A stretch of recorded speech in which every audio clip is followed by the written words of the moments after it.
Got the last of my free cookie. Oh my gosh, this cookie is so good. So I thought today I would do like a who I am kind of vlog, just to, I guess, get the record set. So my name is Jenny. I live here in Florida, and I don't know what the hell I'm doing with my life. I'm 41 years old. I've been an editor for about 20 something years, and I work on a lot of kids books, like kids books that are used for school, teachers guides, and I just don't like it anymore. I really don't like it. I'm not feeling it anymore. So for the last couple years, I've been trying to figure out like what to do with the next decade or three with my life. I went to esthetician school, learned about skincare. I went to nail school, learned about being a nail tech. Had a spa for a short while where I did some different kinds of more modern modalities, which was really weird because 4 years ago when I had the spa, I had a red light machine, and I spent a lot of my time telling people about red light therapy and how great it is. I remember I was on the phone with one friend for about 45 minutes, not really arguing, but discussing the benefits, the documented benefits of red light therapy. And the whole time he's telling me that it's hogwash, it's nothing, it's not real. Fast forward to today, and it's, you know, it's very much popular. You see a lot of ads for home care items that really still aren't very effective, but they're there, and it's established as a good therapy. But I keep on seeming to be ahead of things or behind things. I can't quite catch the wave. I'm a really bad surfer, so I'm just trying to figure out like what to do. And I like YouTube, and I thought, well, hey, why not go on YouTube? I also sell things on eBay. Well, again, past tense, I sold things on eBay. I sold in a store for about a year, and I sold mostly books, hence all the books. This is only some of the collection of books. There's another room with more books, and I have a storage with more books.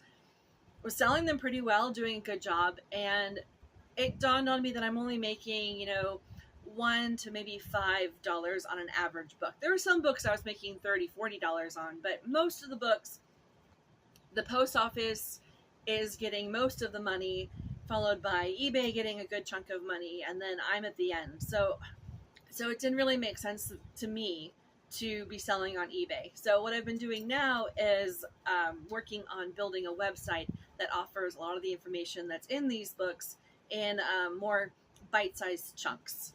And the website's called Betterment, BTRMINT.com. And again, it's just a startup. I'm just kind of figuring it out and what to do. But yeah, I've got all kinds of books here. I mean, there's just so many, and these books are just full of information. Oh, cookie. That needs to be shared and shouldn't just be sitting in the corners of my library. Well, I don't know. I have no idea what I'm doing with my life. Maybe you're in your 40s.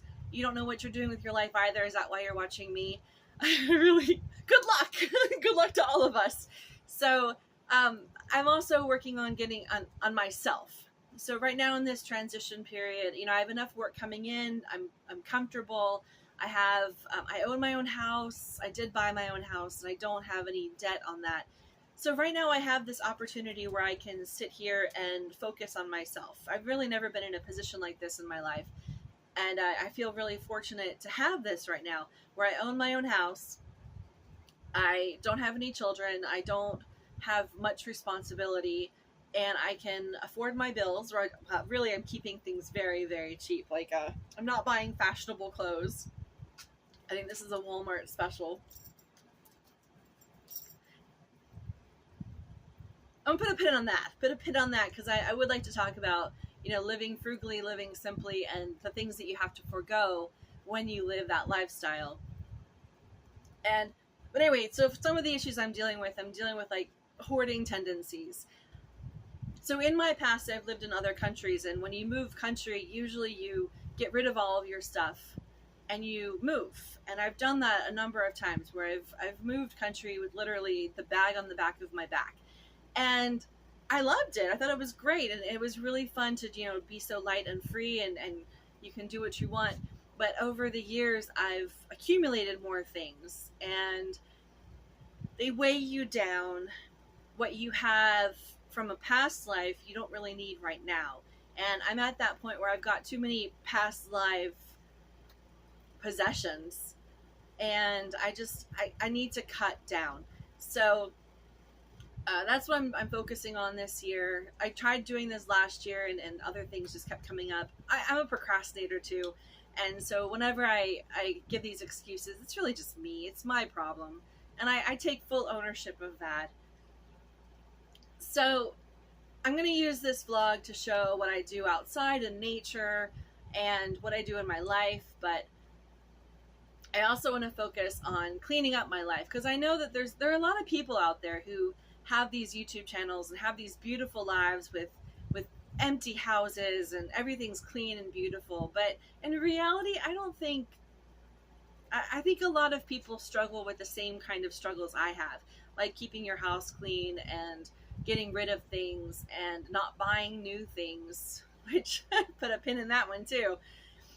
I roll my eyes because I was making plans of what to do later today, and one of the things is, this is a tendency of hoarders, is I'm going to go buy some paint and paintbrushes. And I know I have paintbrushes. I know I have paintbrushes already in the house somewhere. I don't know where they are. They're in a box somewhere.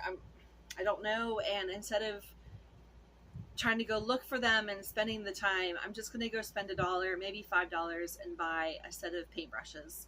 Paintbrushes are kind of throwaway items anyway, so maybe it's a good idea just to have it, and then I can always throw them in the fire when I'm done with them. So anyway, yeah. Whew. I guess this is part therapy, part action, part motivation for me. And I'm really happy to take you on that journey.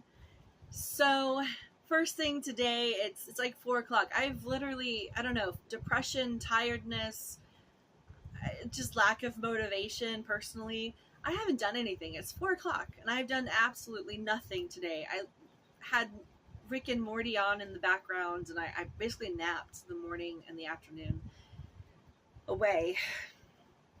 So it's time to go to the gym. I'm going to go into town, go to the gym. I did want to pick up some bread and some milk. The paintbrushes, I need to get the items for the deck.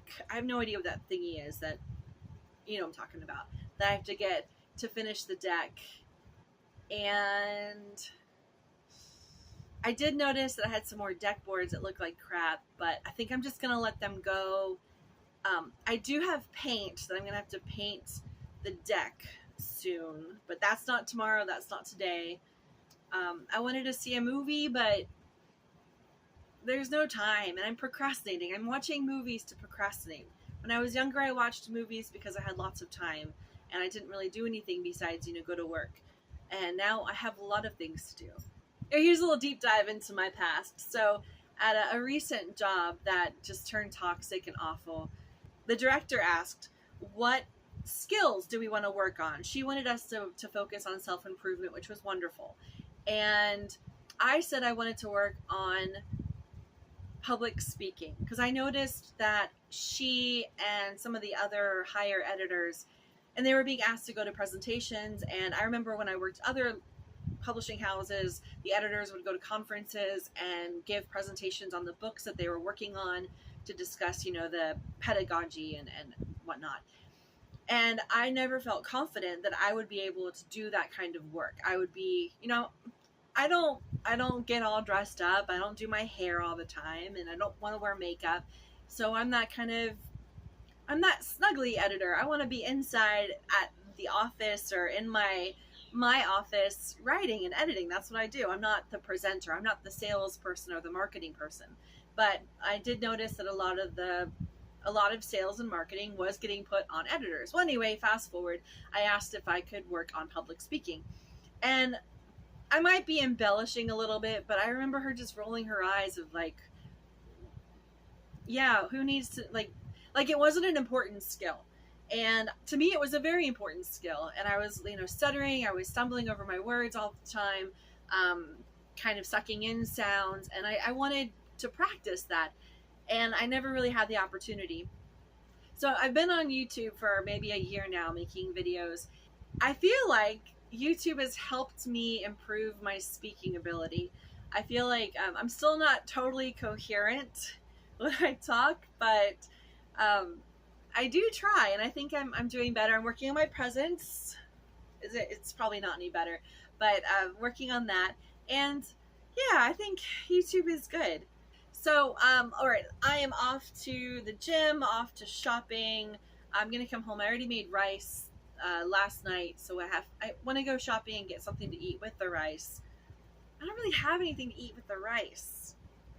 Maybe get some carrots or some vegetables, because I'm trying to diet and eat less, and so I probably should eat some vegetables. All right, well, let's go. I'll take you on my little journey, and we'll move on from here. All right, ready? Let's go. Oh, I gotta put my shoes on. And I swept so much, and then I forgot that I wore my shoes outside, and they brought in all this dirt. I'm not bringing my dad today to the gym, so I really should try to walk 3 miles. I usually get very bored. Like adult ADHD, I get so bored. I'm gonna bring my phone, and I'm gonna bring headphones, because I noticed that, was it Glitters and Lasers? She has a new vlog out about, well, it's new to me. I don't know, maybe it's not new. About a trip to San Juan. I like watching her. I've seen where she started out on YouTube, and she's just blossomed as a performer and as a speaker and presenter. And I really look up to her. I'm 10 years older than her, around that, and I see, for me anyway, I see a lot of physical changes that I don't like by being overweight, and she's kind of talked about how she needs to lose weight and get her health together. Well, yeah, because in my opinion, I'm turning 42 next year, and I'm 41 right now, and I'm noticing already things like, oh man, I have no energy. My legs are getting swollen. I think that's actually a sign of heart disease, which does scare me. I've had a lot of stressful jobs. I've run some small companies and been broke for a lot of those companies. Startups are hard. And my heart has palpitations and arrhythmias, and yeah, I don't want to die. And I realized that I need to take better care of myself, especially now in my 40s, because as my mother used to tell me, it only gets harder as you get older. And she was right. And I have to lose weight. I have to get my health back, because otherwise I'm going to die. And I'm going to die prematurely. And that's what, nobody wants that. And nobody wants to say that. Nobody wants to say if you're fat, you're going to die early, because you are. And that's just kind of the truth of it. I hope no one plays this at my funeral. Me sitting here saying that I'm going to die prematurely. All right, because we are working hard right now. We are we're eating less, working out more, making better decisions, living a less stressful life, just relaxed. Well, my goal is to make it to 50. So let's see here are some life changes that I've made recently that I think are going to ensure that I make it to 50, maybe, hopefully. So first, I got rid of my horse. I loved my horse, Godiva. She was awesome. She was just this kind, gentle soul. And I wasn't doing anything with her because I was afraid. I had a couple of really bad falls off of horses. I about shattered my back. Part of my back is still numb from falling possibly on a rock on my back. Had multiple concussions. I mean, it's always been fun. I really enjoy it, but if I want to make it to 50, I probably should not be riding a horse. So I found a 13-year-old, my farrier actually found a new owner for my horse. She's this lovely little 13-year-old, and she's got lots of time and attention, and I know Godiva is super happy at her new home. And what else am I doing? I also joined Planet Fitness a couple months ago, I think back in February. I have the black card. I bring my friends with me. We work out. I use the hydro massage therapy bed. I It's just great. So yes, I'm exercising more. I'm trying to eat less. My boyfriend, he likes to eat out, and over the last many years, I have developed his eating habits. The only thing is that he works a physically challenging job, and so he's hungry, and his body uses 3,000-4,000 calories a day. And I've just been sitting at the computer, using my noggin, but not really doing much. And I've gained a lot of weight. So I've stopped eating out with him. We basically go to breakfast maybe once a week. And I'm still trying to figure out like how to eat better at breakfast because it is delicious. It's so yummy. And okay, that's 3 things. That's 3. What else am I doing to make sure I live till 50? Oh, I'm changing my house around. So I'm doing a lot of home construction and taking out walls to make it easier to maneuver the house. I guess it's not really ensuring that I live to 50, but it is ensuring that my house is made for me when I'm older. And I guess that's it. Those are the things I'm doing. So, all right, on that note, I have to go to the gym. It is getting late, and if I don't go now, I'm just going to turn around and sit down. So, all right, let's go to the gym. Ready? Let's go. Let's go. Coffee down.